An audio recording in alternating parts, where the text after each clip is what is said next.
সংগঠনের জন্য এখন আমরা যাইতে পারতেছি না। ওইখানে আমাদের আত্মরক্ষী আমাদের যাত্রী বসে রয়েছে, বলেন এখন কী করতে পারি।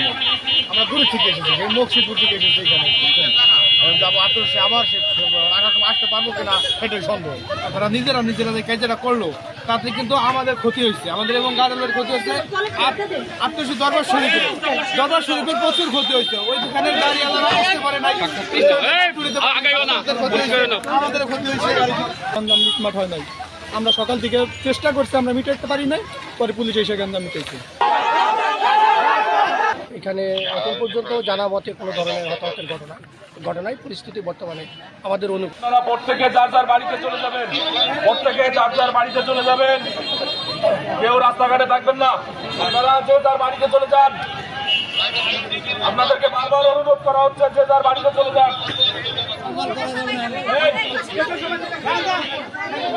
আপনারা যে যার বাড়িতে চলে যান,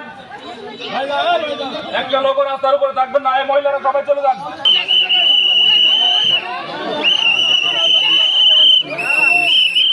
চেষ্টা করছে